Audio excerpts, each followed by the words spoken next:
Retour ici avec notre invitée, Madame la Ministre. Chaque année, les populations de quartiers périphériques de nos villes, surtout ceux de N'Djamena, sont victimes d'inondations. Comment justifiez-vous ces inondations?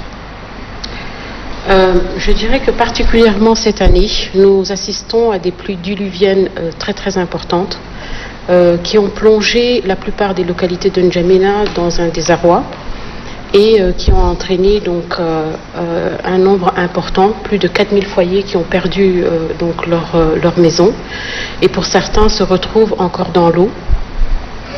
Nous leur exprimons notre profonde compassion et leur solidarité. Nous ferons en sorte qu'ils puissent supporter cette situation et nous espérons trouver des solutions assez rapidement. Alors, pour les périphéries de N'Djamena, ça s'explique par, dans un premier temps, les installations faites.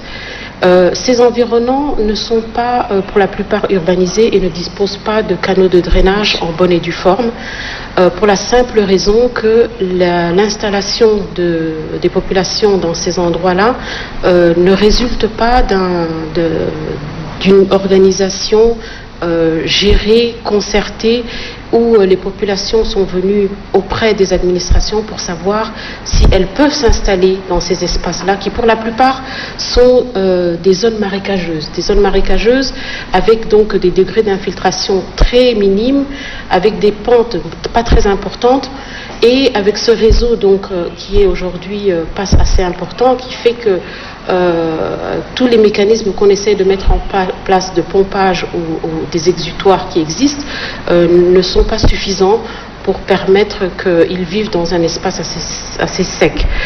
Les cartes que vous voyez donc indiquent la pluviométrie donc depuis le 4 août. Donc si on peut faire passer les suivantes, vous verrez en fait qu'on a pu essayer de capter ce qui se passe. La ville de N'Djamena au milieu tout à l'heure était assez sec. Nous sommes arrivés au fil du temps à extraire les eaux. Donc nous félicitons les efforts de la mairie. Oui. Pour ce travail, mais ces eaux aujourd'hui s'organisent tout autour de la ville, bien entendu du fait de l'absence de canaux de drainage tels que je le disais tout à l'heure. Madame Amina, les réactions de certains professionnels du métier sur les réseaux sociaux ont relevé l'absence de planification. Donc cela veut dire que nos villes manquent de documents de planification pour orienter leur développement et éviter ce genre de catastrophe? La réponse est nuancée en fait. Le Tchad dispose d'un schéma national d'aménagement du territoire qui est un peu notre constitution pour l'aménagement. Donc il s'agit d'un document bien structuré, réfléchi par des professionnels qui est aujourd'hui fait force de loi en République du Tchad, qui permet d'identifier en fait les zones et tous les espaces où doivent être construits les canaux de drainage ainsi que toute autre infrastructure nécessaire à l'urbanisation d'une ville. Maintenant, particulièrement N'Djamena n'a pas de schéma directeur. Le schéma directeur est également un outil de planification, on va dire général. Mais ceci dit, nous disposons d'un schéma directeur de drainage. Donc, concernant la ville de N'Djamena en tant que telle, particulièrement, nous avons, et puis le maréchal a mis les moyens pour que les principaux canaux nécessaires à l'évacuation des eaux soient existants, et c'est le cas. Maintenant, au-delà des canaux, il s'agit aussi de l'entretien et puis de la citoyenneté de la population, à faire en sorte que ces canaux fonctionnent comme on souhaiterait, comme on l'entend. Un canal de drainage est fait pour faire circuler l'eau et pas pour déposer des déchets. Mais Madame Amina, il y a de zones ou des quartiers où il n'y a pas ces canaux de drainage. Pour la plupart du temps, en fait, dans le support, plutôt dans les espaces géographiques, on essaye de mettre des canaux de drainage et des bassins, accompagnés de bassins, afin que les pentes existantes puissent évacuer l'eau vers ces canaux-là qui servent en fait à libérer les eaux vers l'extérieur de la ville. Donc s'il n'y en a pas, c'est parce que pour le moment les zones n'ont pas été validées par l'administration comme étant des zones urbanisées et où les populations peuvent s'installer selon les normes de l'urbanisme. Les dégâts causés cette année par les inondations de villes subsahariennes laissent présager la récurrence des effets du changement climatique. Maintenant, l'adoption de nouvelles approches de planification. Madame la ministre, votre département dispose-t-il d'outils nécessaires pour faire face à ce changement, ne serait-ce que la prévention? Absolument. Je citais tout à l'heure le schéma national d'aménagement du territoire. Il existe aussi des schémas pour les régions. Il y en a 4 pour l'instant. Nous comptons en faire pour les autres également.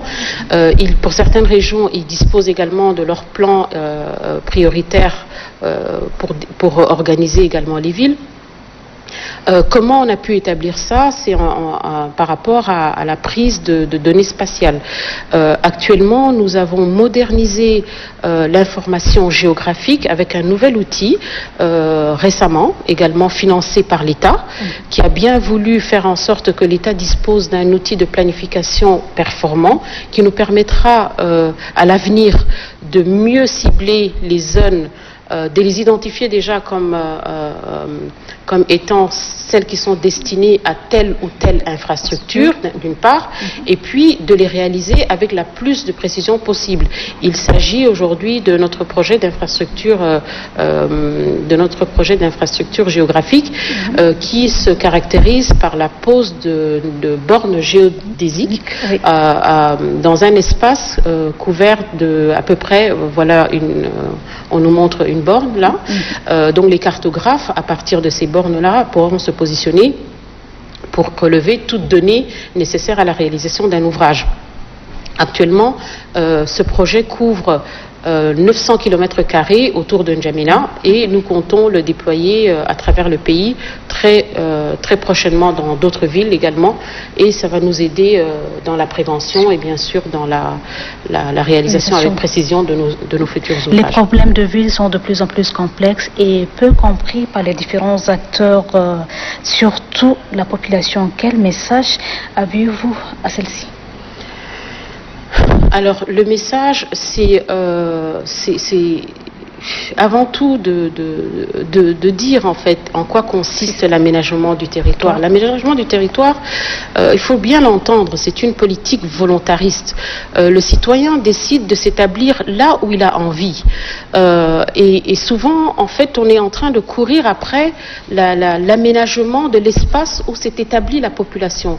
Et à partir de là, on ne peut pas, donc comme vous le voyez, on ne peut pas aujourd'hui imposer à la population de s'installer à tel ou tel endroit. On peut les accompagner, on peut les diriger. Et c'est justement par rapport avec les documents dont on dispose au niveau du ministère qu'on peut les orienter sur les lieux où ils peuvent s'installer sans pour autant en leur indiquant bien les risques lorsqu'ils s'installent dans des zones marécageuses. Et bien entendu, nous déclinons pas toute responsabilité de les secourir ou de les accompagner. C'est aussi le devoir. Nous partageons un espace commun. Il ne faut pas distinguer les populations du gouvernement en fait.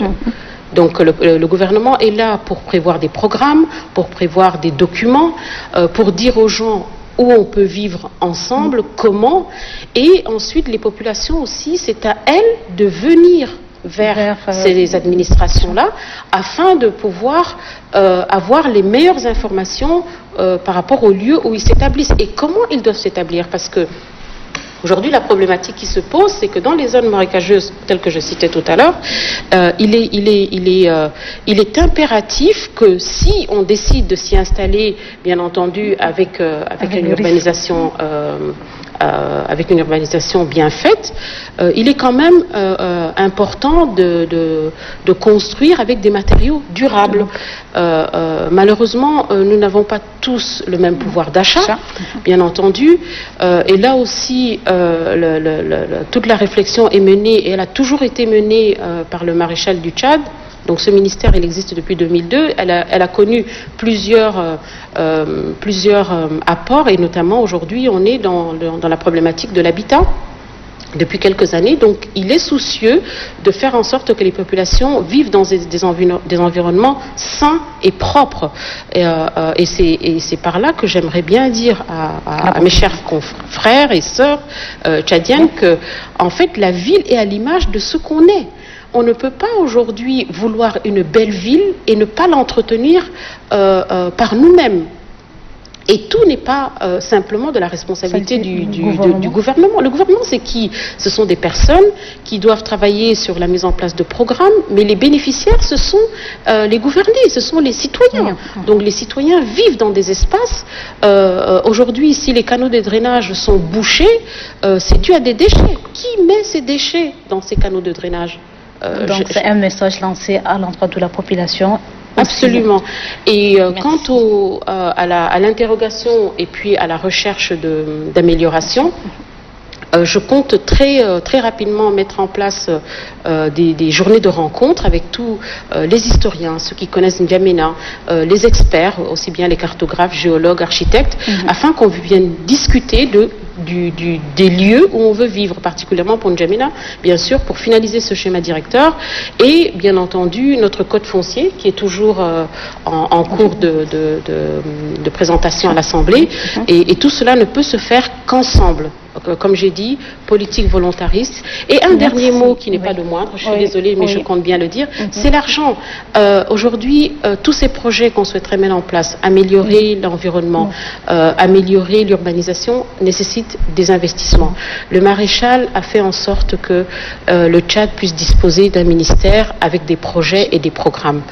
Il a financé jusqu'à ce que la crise du pétrole aujourd'hui ne nous permette pas de réaliser certains ouvrages. Mais il y a des fonds qui doivent être absolument disponibles et qui résultent de cette politique volontariste qui sont les taxes. Et les taxes, c'est nous, les citoyens. On doit s'acquitter de nos taxes foncières, nos taxes d'habitation, nos taxes de voirie. Tout cela peut permettre justement de réaliser des ouvrages qui nous sont nécessaires. Alors on espère la réalisation de ces ouvrages, Madame la Je l'espère bien, et très vite, j'espère que nos rencontres nous permettront d'avoir des solutions durables. Merci beaucoup.